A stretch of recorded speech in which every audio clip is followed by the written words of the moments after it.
All right, welcome, ladies and gentlemen. We're back with Bears tight end Cole Kmet. Cole, how you doing? Good. How you guys doing? Good. Thanks for coming on, man. Thanks for coming on. Yeah, no problem. So I'm going to start off with your high school career. You're a Vider guy. I'm an Ignatius guy. Chicago Catholic League. What was it like? Yeah. Chicago Catholic League. Yeah. Well, I mean, that's where the best competition is. So, that's where it was at. It was always tough week in and week out. I mean, we weren't great when I was there at Vider. We had a couple tough seasons. My senior year, we made the playoffs and we won a game in the playoffs and ended up losing the second round. But Chicago Catholic League was kind of where it was at. Tough games week in and week out. So. Yeah, I hear about that conference nonstop. So I'm saying it's the Yeah, best. I mean, it's pretty elite. Like, I don't know, we got quite a few guys right now playing in the NFL. So, like, I mean, that'll kind of just speak for itself. But a lot of guys go to college ball, and then a few of those guys will end up making it pro. But no, it's a good league for sure. I mean, it's tough, hard-nosed league, and it's good football. Yeah, how much do you hate Loyola? Yeah, I wouldn't say I hate Loyola. I mean, they were like in a different conference because at the time we were, it was still ESCC and then the Catholic League, the Catholic like Blue League or whatever. Oh, so yeah, like whatever. Yeah, so we were still kind of separated. So like we really never really had to play them in anything. So it really wasn't that big of a rivalry or anything. So, but I'm sure now with like how all the Catholic schools are kind of, in the same league, it's a little bit different now. But is what it is. They're pretty good. They've won a few state championships, and they got a good program over there. Yeah, they do. So, coming out of high school, you were a 4-star with a lot of like big time offers. Was having the opportunity to play both baseball and football like a big deal for you, for choosing where you're gonna go? Yeah, I'd say so.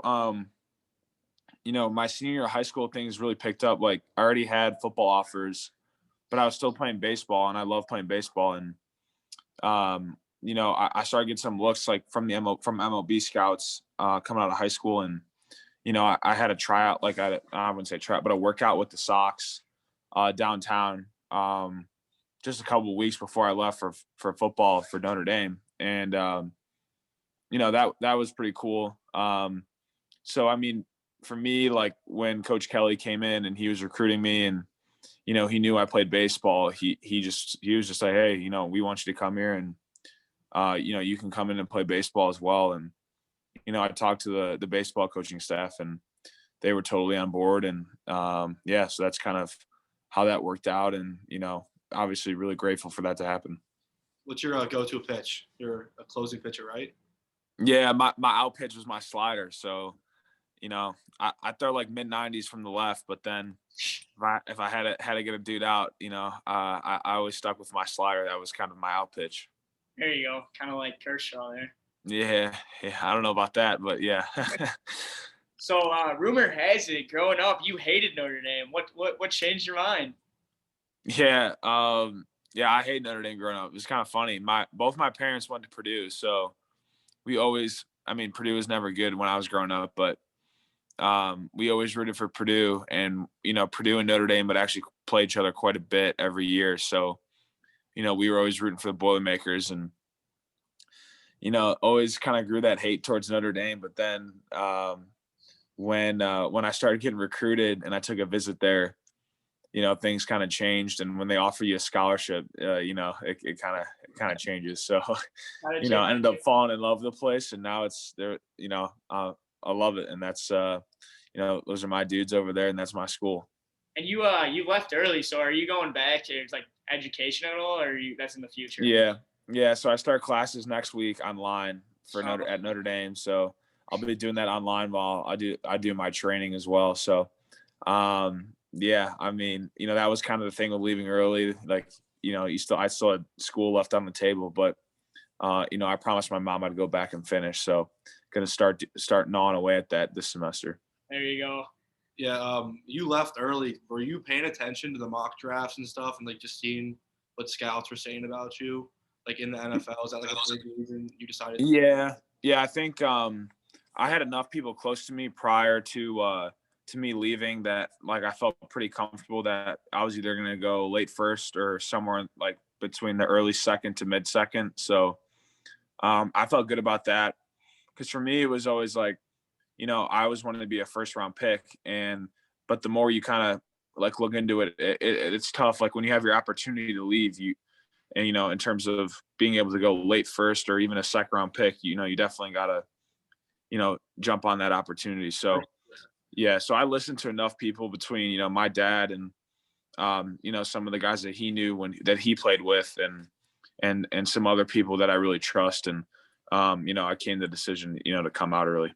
Yeah, especially as a tight end, being a first round pick, it's pretty rare. Kyle Pitts this year from Florida. Yeah. Yeah, it's tough.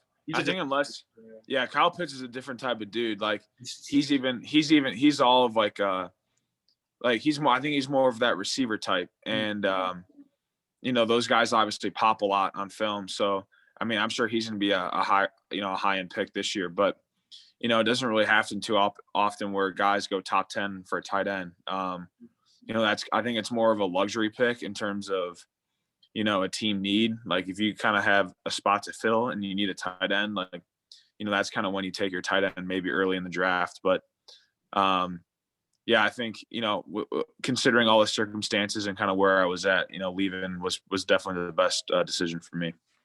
Yeah. So you were on the Packers big board for a while at number 30 at late 30s. Like if the Packers drafted you, would you pull an Eli Manning and say, nah, can't play? Because I mean, like that'd be a tough transition for your family. Like Chicago guy playing in Green Bay, like that would suck.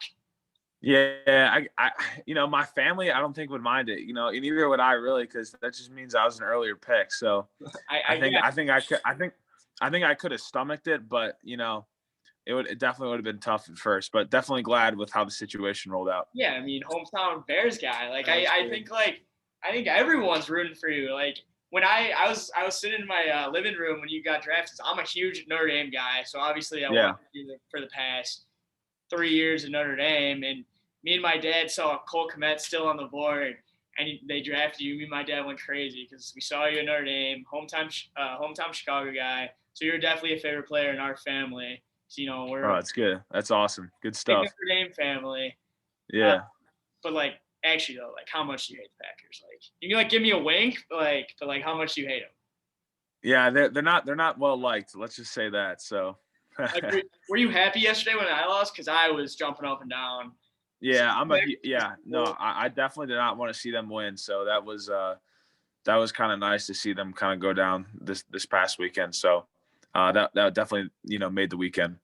Oh yeah, that made my weekend. If they were in the Super Bowl and I had to watch, it wouldn't be a good Super Bowl. I don't think I would watch. Yeah, I would. I'm a big Aaron Rodgers guy, so. Hey, he's a beast though. I will say that. Watching him on the field, he's special. He's really, really good. Yeah, he's a really good football player. Yeah, speaking of amazing quarterbacks, you played the Falcons earlier this year. Yeah. I'm a big Falcons, big Matt Ryan. That's my favorite. Yeah. So Matt Ryan's great. We had a huge lead going into that game, and I was watching the game with Emmett, and then Trubisky's benched and Foles coming in. What was your mindset when the quarterback switch happened? Did you kind of expect that to happen? Was there talks like leading into the week that Mitch might get benched, or was this just like out of the blue? No, I wouldn't say not really. I mean, that was still early in the year, and coming out of camp, we really didn't even know who the starter was going to be. And then, obviously they went with Mitch, and Mitch was playing well for the first 3 games, and I mean, he threw an interception, and then next thing you know, Nick was in there. So like we were like, all right, and the game was over. Nick was in there, and Nick kind of did his thing, and we came back, won the game, and obviously it was a good win for us. But it was a crazy game. Yeah, crazy game for sure. Tough day for me. Real tough. Yeah, it's because we lost to the Cowboys the week before that. Yeah, they had a couple games like that this year where it was like you guys are up, and then. But hey, that's the NFL. It's crazy. Like teams will just kind of come back on you pretty quickly. Yeah. So your first touchdown catch was against Carolina Panthers, and obviously you didn't see the broadcast, but I remember the broadcast goes, Jimmy Graham's been taken out of the game, doesn't look too happy on the sidelines, and then you came in, caught the ball over the middle. I mean, what was it like to get your first touchdown pass like that? Yeah, it was pretty surreal. I mean, that play was not supposed to go to me like at all. I'm more of just a clear out route for the safety, and then the ball was supposed to go underneath. But I think we had two receivers run the wrong route because they didn't get the check, and then I think Nick was just scrambling backwards, and I just saw the ball go in the air, and I caught it. So it was kind of a weird deal where like that was not supposed to happen the way it did. But obviously was happy that I was able to get that first one in. So pretty pumped up about it. Did you have to like check to make sure you had it? Were you like, is this real?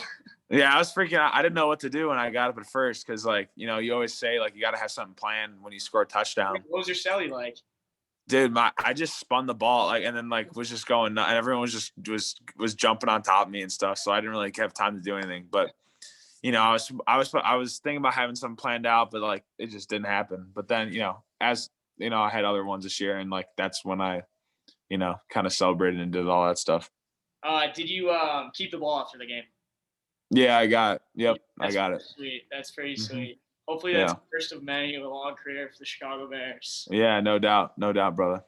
How was it playing on a Nickelodeon against the Saints? Yeah, see, I didn't like notice any of that. Like we had to do some stuff during the week where they like Nickelodeon came in and asked us questions like who. Didn't you say your favorite player was Jimmy Graham? Yeah, Jimmy. Yeah. I was messing with Jimmy when we were doing that. Yeah.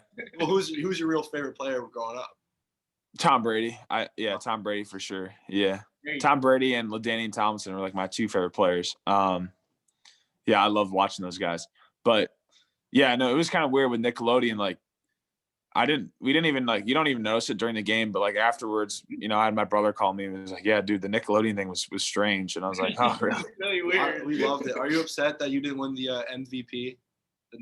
I heard about that too. Yeah. I mean, I'm just not a fan favorite. I don't know. I guess I just got to work on. That's not. You just can't get those votes. Everyone loves Mitch. Everyone loves Mitch. Yeah, everyone does. Everyone loves Mitch. Yeah, he's a good dude. Undeniable character from Mitch.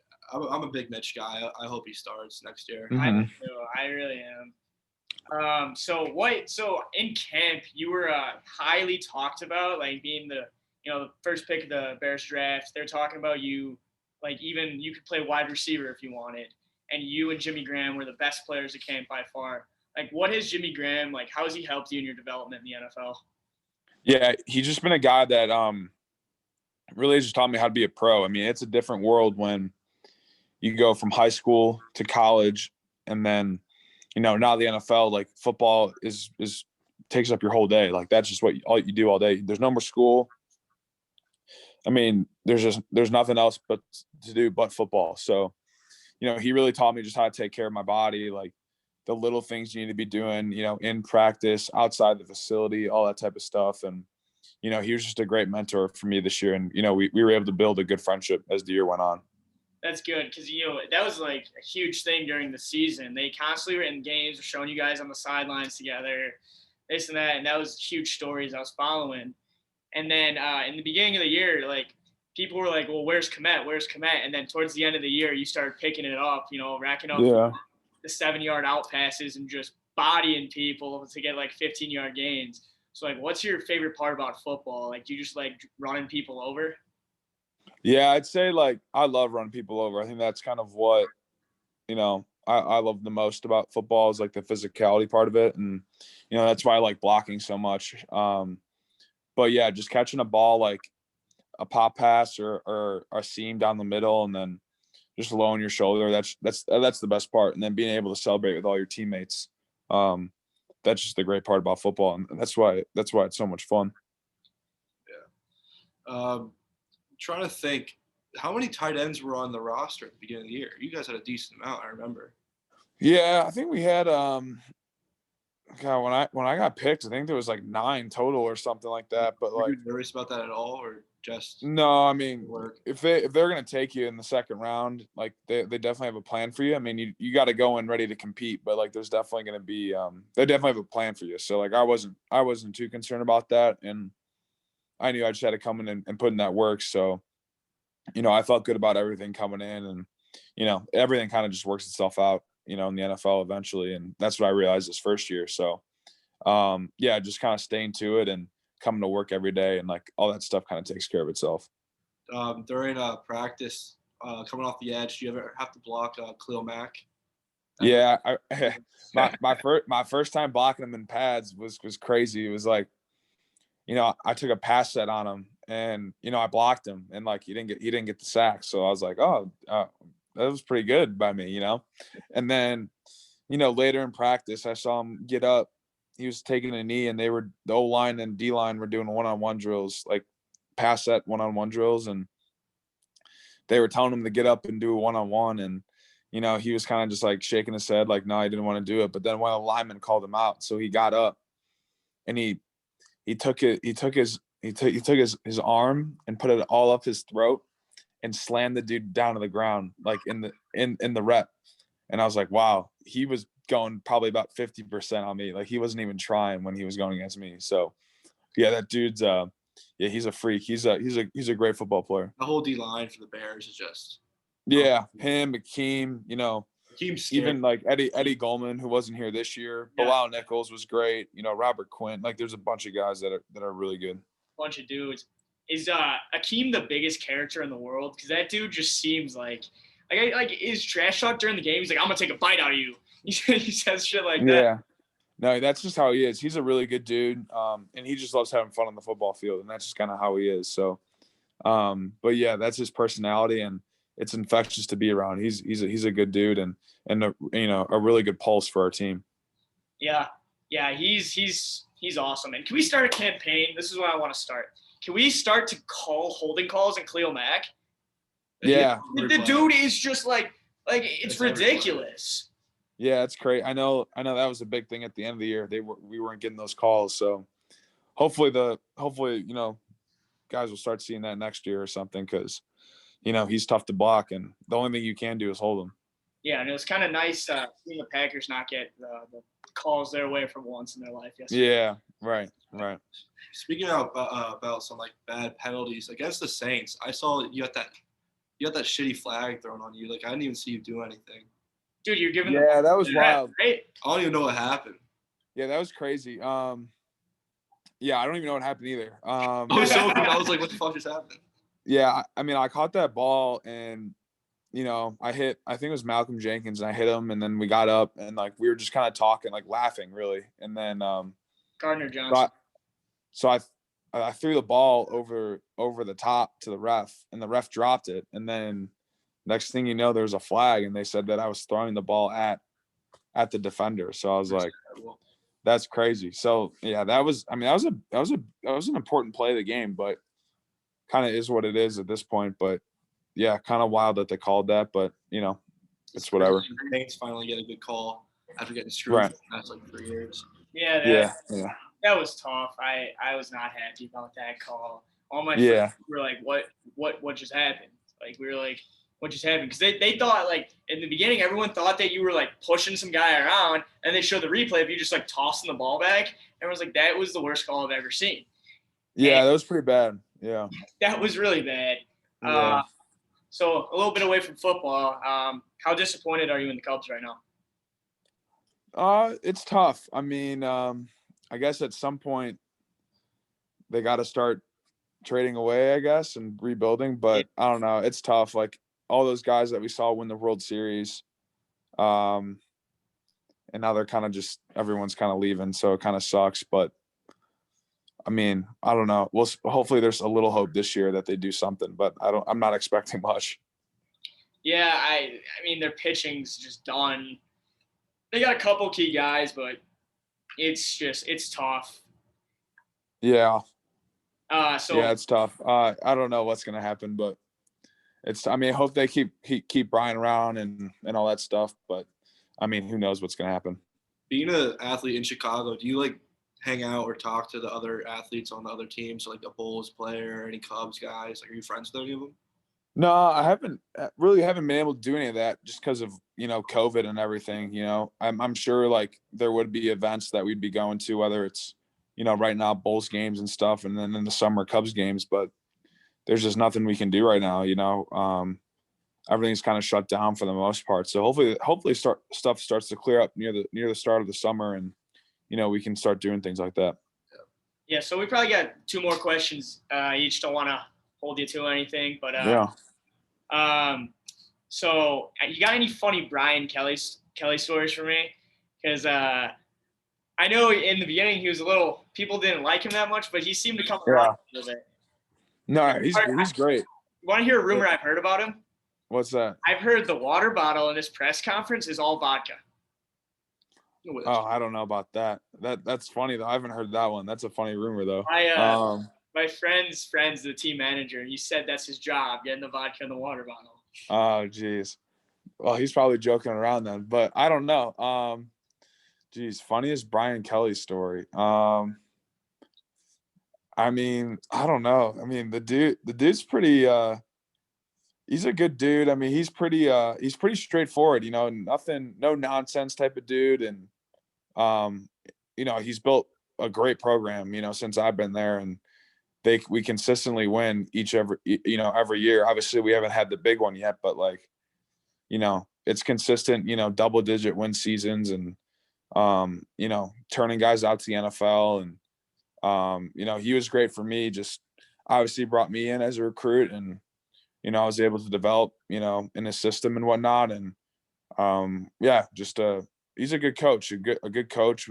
That's a great leader of a program. But I don't know if I really have any funny stories about it. He's more business. Yeah, I mean, I guess like my favorite memory was when we played Stanford my junior year, and we beat them at Stanford. It was like the first time that Coach Kelly had won at Stanford since he's been there.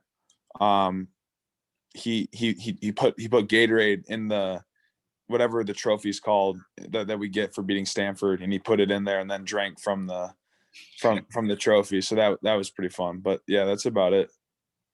My last question is, do you think Notre Dame should be in a conference? Because I get in arguments with him all the time about it for football. No, not at all. I don't know why you would. I don't know why, if you're Notre Dame, why you would get in a conference, because that's where I want to see. No, Michigan screwed us out of the Big Ten. We can't go back. Yeah, I mean, I just don't. There's like financially, there's no reason for Notre Dame to join a conference, because they get all their they don't. There's no reason for Notre Dame to pay whatever dues they got to pay to the Big Ten or ACC or whatever to be in a conference where they play a game and they get all that revenue from that NBC deal. So I just don't see the point in them joining a conference, and I don't think they will anytime soon. So I think they're good right where they're at. Yeah, I think so.